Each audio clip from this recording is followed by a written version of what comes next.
بدل ڈالے گا۔ اپنی حیات کا ہر لمحہ ان بھوکے ننگے پیاسے مرتے ہوئے ہم وطنوں کی خدمت میں صرف کر دے گا۔ وہ اپنی جان بھی ان کے لیے قربان کر دے گا۔ یکایک اس نے اپنے آپ کو پھانسی کی کوٹری میں بند دیکھا۔ وہ پھانسی کے تختے کی طرف لے جایا جا رہا تھا۔ اس کے گلے میں پھانسی کا پھندا تھا۔ جلاد نے چہرے پر غلاف اٹھا رکھا اور اس نے اس کھردرے موٹے غلاف کے اندر سے چلا کر کہا، میں مر رہا ہوں اپنے بھوکے پیاسے ننگے وطن کے لیے۔ یہ سوچ کر اس کی آنکھوں میں آنسو پھر بھر آئے اور دو ایک گرم گرم نمکین بوندیں چائے کی پیالی میں بھی گر پڑیں اور اس نے رومال سے اپنے آنسو پوچھ ڈالے۔ یکایک ایک کار پورخے میں رکی اور موٹر کا پٹ کھول کر اسنیہا مسکراتی ہوئی سیڑھیوں پر چڑھتی ہوئی دروازہ کھول کر اندر آتی ہوئی اسے ہیلو کہتی ہوئی اس کے گلے میں باہیں ڈال کر اس کے رخسار کو پھول کی طرح اپنے عطر بزیر ہونٹوں سے چومتی ہوئی نظر آئی۔ بجلی، گرمی، روشنی، مسرت سب کچھ ایک تبسم میں تھا اور پھر زہر۔ اسنیہا کی آنکھوں میں زہر تھا، اس کی زلفوں میں زہر تھا، اس کے مدھم ہلکی سانس کی ہر جنبش میں زہر تھا۔ وہ اجتناء کی تصویر تھی جس کے خد و خال تصور نے زہر سے ابھارے تھے۔ اس نے پوچھا، ناشتہ کرو گی؟ نہیں، میں ناشتہ کر کے آئی ہوں۔ پھر اسنیہا نے اس کی پلکوں میں آنسو جھلکتے دیکھے بولی، تم آج اداس کیوں ہو؟ وہ بولا، کچھ نہیں، یوں ہی بنگال کے فاقہ کشوں کا حال پڑھ رہا تھا۔ اسنیہا، ہمیں بنگال کے لیے کچھ کرنا چاہیے۔ ڈیئر ڈارلنگز، اسنیہا نے آہ بھر کر اور جیبی آئینے کی مدد سے اپنے ہونٹوں کی سرخی ٹھیک کرتے ہوئے کہا، ہم لوگ اس کے لیے کیا کر سکتے ہیں؟ ماسوا اس کے کہ اس کے روحوں کے لیے پرماتما سے شانتی مانگیں۔ کانوینٹ کی تعلیم ہے نہ آخر؟ اس نے اپنے خوبصورت سفید دانتوں کی نمائش کرتے ہوئے کہا۔ وہ سوچ کر بولا، ہمیں ایک ریزولوشن بھی پاس کرنا چاہیے۔ وہ کیا ہوتا ہے؟ اسنیہا نے نہایت معصومانہ انداز سے پوچھا اور اپنی ساڑی کا پلو درست کرنے لگی۔ اب یہ تو مجھے ٹھیک طرح سے معلوم نہیں۔ وہ بولا، اتنا ضرور جانتا ہوں کہ جب کبھی ملک پر کوئی آفت آتی ہے ریزولوشن ضرور پاس کیا جاتا ہے۔ سنا ہے ریزولوشن پاس کر دینے سے سب کام خود بخود ٹھیک ہو جاتا ہے۔ میرا خیال ہے ابھی ٹیلی فون کر کے شہر کے کسی رہنما سے باغ فن کے بارے میں پوچھتا ہوں۔ رہنے بھی دو ڈارلنگ، اسنیہا نے مسکرا کر کہا، دیکھو جوڑے میں پھول ٹھیک سجا ہے۔ اس نے نیلراج کی نازک ڈنڈی کو جوڑے کے اندر تھوڑا سا دبا دیا۔ بے حد پیارا پھول ہے، نیلا، جیسے کرشن کا جسم، جیسے ناگ کا فن، جیسے زہر کا رنگ۔ پھر سوچ کر بولا، نہیں، کچھ بھی ہو، ریزولوشن ضرور پاس ہونا چاہیے۔ میں ابھی ٹیلی فون کرتا ہوں۔ اسنیہا نے اسے اپنے ہاتھ کی ایک ہلکی سی جنبش سے روک لیا۔ گداز انگلیوں کا لمس ایک ریشمی رو کی طرح اس کے جسم کی رگوں اور عروق میں پھیلتا گیا، رواں دواں۔ اس لہر نے اسے بالکل بے بس کر دیا اور وہ ساحل کی طرح بے حس و حرکت ہو گیا۔ آخری رمبا کتنا اچھا تھا، اسنیہا نے اسے یاد دلاتے ہوئے کہا، اور اس کے ذہن میں پھر چوٹیاں سی رینگنے لگیں۔ بنگالی فاقہ مستوں کی قطار میں اندر گھستی چلی آ رہی تھیں اور انہیں باہر نکالنے کی کوشش میں کامیاب ہوا۔ بولا، میں کہتا ہوں اسنیہا،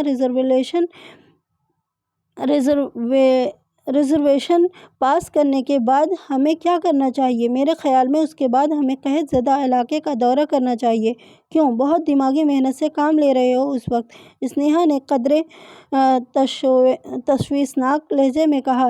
بیمار ہو جاؤ گے، جانے دو، وہ بیچارے تو مر رہے ہیں، انہیں آرام سے مرنے دو، تم کیوں مفت میں پریشان ہوتے ہو؟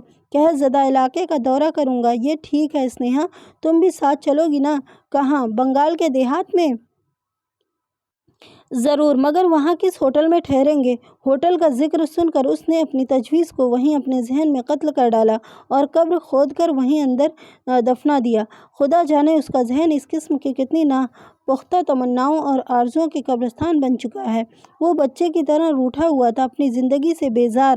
اسنیہا نے کہا، میں تمہیں بتاؤں، ایک شاندار ناچ پارٹی ہو جائے گرانڈ میں، 2 روپیہ فی ٹکٹ اور گزاب کے پیسے الگ رہیں، اور جو رقم اس طرح اکٹھی ہو جائے گی وہ بنگال ریلیف فنڈ میں۔ ارے! اس نے کرسی سے اچھل کر اسنیہا کو اپنے گلے لگا لیا۔ اسے جانے تمنا، تمہاری روح کتنی حسین ہے۔ جب ہی تم نے کل رات آخری رمبا کے بعد مجھ سے شادی کی درخواست کی تھی۔ اسنیہا نے ہنس کر کہا۔ اور تم نے کیا جواب دیا تھا؟ اس نے پوچھا۔ میں نے انکار کر دیا تھا، اسنیہا نے شرماتے ہوئے کہا۔ بہت اچھا کیا، وہ بولا۔ میں اس وقت شراب کے نشے میں تھا۔ کار جیوتی رام پیونی رام بھوندومل تمباکو فروش کی دکان پر رکی۔ سامنے گرانڈ ہوٹل کی عمارت تھی، کسی مغلئی مقبرے کی طرح وسیع اور یہ شکوہ۔ اس نے کہا، تمہارے لیے کون ہے؟ سگریٹ لے لوں؟ روز، مجھے اس کی خوشبو پسند ہے۔ اسنیہا نے کہا، امی 2 دن کھیتے پائی نی کے چھو کھیتے داؤ۔ ایک بنگالی لڑکا دھوتی پہنے ہوئے بھیک مانگ رہا تھا۔ اس کے ساتھ ایک چھوٹی سی لڑکی تھی، میلی کچیلی، خاک میں اٹی ہوئی، آنکھیں غلیظ اور آدھ-بندی۔ اسنیہا نے کراہیت سے منہ پھیر لیا۔ میم صاحب ایکٹیا پوئے شاواؤ۔ لڑکا گڑگڑا رہا تھا، تو میں روز ہی لے آتا ہوں۔ یہ کہہ کر وہ جیونی رام بھوندومل تمباکو فروش کی دکان کے اندر غائب ہو گیا۔ اسنیہا کار میں بیٹھی، لیکن بنگال کی بھوکی مکھیاں اس کے دماغ میں بھنبھنا رہیں۔ میم صاحب نے 2-1 بار انہیں جھڑک دیا، لیکن بھوک جھڑکنے سے کہاں دور ہوتی ہے، وہ اور بھی قریب آ جاتی ہے۔ لڑکی نے ڈرتے ڈرتے اپنے ننھے ہاتھ اسنیہا کی ساڑی سے لگا دیے اور اس کا پلو پکڑ کر لجاجت سے کہنے لگی، میم صاحب، بورڈ کھیدے پیچ کے چھودا۔ اسنیہا اب بالکل زچ ہو گئی تھی۔ اس نے جلدی سے پلو چھڑا لیا اور اتنے میں وہ آ گیا۔ اسنیہا بولی، یہ گداگر کیوں اس قدر پریشان کرتے ہیں؟ کارپوریشن کوئی انتظام نہیں کر سکتی ہے کیا؟ جب سے تم دکان کے اندر داخل ہوئے ہو، یہ اس نے گداگر لڑکے کو زور سے چپت لگایا اور کار گھبرا کر گرانڈ ہوٹل کے پورچ میں لے آیا۔ بنگالی لڑکی، جو ایک جھٹکے کے ساتھ دور جا پڑی تھی، وہیں فرش خاک پر کراہنے لگی۔ لڑکے نے اپنی چھوٹی بہن کو اٹھانے کی کوشش کرتے ہوئے کہا، تمار کو تھاؤ لاگے تو۔ لڑکی سسکنے لگی۔ ناچ عروج پر تھا۔ اسنیہا اور وہ ایک میز کے کنارے بیٹھے ہوئے تھے۔ اسنیہا نے پوچھا، کتنے روپے اکٹھے ہوئے؟ 6,500۔ ابھی تو ناچ عروج پر ہے، صبح 4 بجے تک تو 9,000 روپے ہو جائیں گے، وہ بولا۔ آج تم نے بہت کام کیا۔ اسنیہا نے ان کی انگلی کو چھو کر کہا، کیا پیو گے؟ تم کیا پیو گی؟ جن اور سوڈا۔ اسنیہا بولی، بیرا صاحب کے لیے 1 لارج جن لاؤ اور سوڈا۔ ناچتے ناچتے اور پیتے پیتے پریشان ہو گئی ہوں۔ اپنے وطن کے خاطر سب کچھ کرنا پڑتا ہے ڈارلنگ، اس نے اسنیہا کو تسلی دیتے ہوئے کہا۔ اوہ، مجھے اپرلزم سے کس قدر نفرت ہے، اسنیہا نے پرخلوص لہجے میں کہا۔ بیرا، میرے لیے 1 درجن لاؤ۔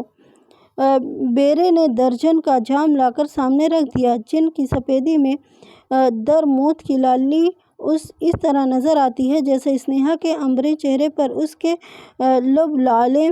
اسنیہا نے جام ہلایا اور کاکٹیل کا رنگ شفقی ہو گیا۔ اسنیہا نے جام اٹھایا اور بجلی کی روشنی نے اس کے جام میں گھل کر یاقوت کی سی چمک پیدا کر دی۔ یاقوت اسنیہا کی انگلیوں میں تھرا رہا تھا، یاقوت جو خون کی طرح سرخ تھا۔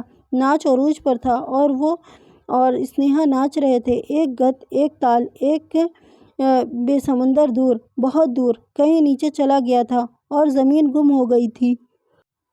اور وہ ہوا میں اڑ رہے تھے اور اسنیہا کا چہرہ اس کے کندھے پر تھا اور اسنیہا کے بالوں میں بسی ہوئی خوشبو اسے بلا رہی تھی۔ بال بنانے کا انداز کوئی اسنیہا سے سیکھے۔ یہ عام ہندوستانی لڑکیاں تو بیچ میں سے یا ایک طرف مانگ نکال لیتی اور تیل چپڑ کر بالوں میں کنگھی کر لیتی۔ بہت ہوا وہ تو 2 چوٹیاں کر ڈالیں اور اپنی دانست میں فیشن کی شہزادی بن بیٹھی۔ مگر یہ اسنیہا ہی جانتی ہے کہ بالوں کی ایک الگ ہستی ہوتی ہے، اس کا اپنا حسن ہوتا ہے، اس کی مستعدگی عورت کی نسائیت کی معراج ہے۔ جیسے کوئی مصور سادہ تختے پر حسن کے نازک خطوط کھینچتا ہے، اسی طرح اسنیہا بھی اپنے بال سنوارتی تھی۔ کبھی اس کے بال کنول کے پھول بن جاتے، کبھی کانوں پر ناگن کے فن، وہ کبھی چاند کا ہالہ ہو جاتے، کبھی ان بالوں میں ہمالیہ کی وادیوں سے نشیب و فراز پیدا ہو جاتے۔ اسنیہا اپنے بالوں کی آرائش میں اسے جمالیاتی ذوق اور جودت طبع کا ثبوت دیتی تھی کہ معلوم ہوتا تھا اسنیہا کی عقل اس کے دماغ میں نہیں، اس کے بالوں میں ہے۔ ناچ عروج پر تھا اور یہ بال اس کے رخسار سے مس ہو رہے تھے، اس کے رگ و پے میں رقص کی روانی تھی اور اس کے نتنوں میں اس خوشبو کا تعطر۔ اس کا جسم اور اسنیہا کا جسم پگھل کر ایک ہو گئے تھے اور ایک شعلے کی طرح ساز کی دھن پر لہرا رہے تھے۔ ایک شعلہ، ایک فن، ایک زہر، ایک لہر۔ لہریں ہلکی ہلکی گرم اور مدروسی لہریں ساحل کو چومتی ہوئی لوریاں دے کر تھپک تھپک کر سلاتی ہوئی۔ سو جاؤ، موت میں زندگی ہے، حرکت نہ کرو، سکون میں زندگی ہے، آزادی نہ طلب کرو، غلامی ہی زندگی ہے۔ چاروں طرف حال میں ایک میٹھا سا زہر بسا ہوا ہے، شراب میں، عورت میں، ناچ میں، اسنیہا کے نیلے سائے میں، اس کے پر اسرار تبسم میں، اس کے نیم والبوں کے اندر کانپتی ہوئی موتیوں کی لڑی میں۔ زہر اور نیند اور اسنیہا کے آہستہ سے کھلتے ہوئے بند ہوتے ہوئے لب اور نغمے کا زہر۔ سو جاؤ، سو جاؤ۔ یکایک ہال میں بجلی بجھ گئی اور وہ اسنیہا کے ہونٹوں سے ہونٹ ملائے، اس کے جسم سے جسم لگائے، مدھم دھیمے دھیمے ہولے۔ ناچ کے جھولے میں گہرے گداز گرم آغوش میں کھو گیا، بہہ گیا، سو گیا، مر گیا۔ تو یہاں پہ یہ افسانہ کمپلیٹ ہوتا ہے۔ ملتے ہیں نیکسٹ افسانے کے ساتھ۔ اوکے، اللہ حافظ۔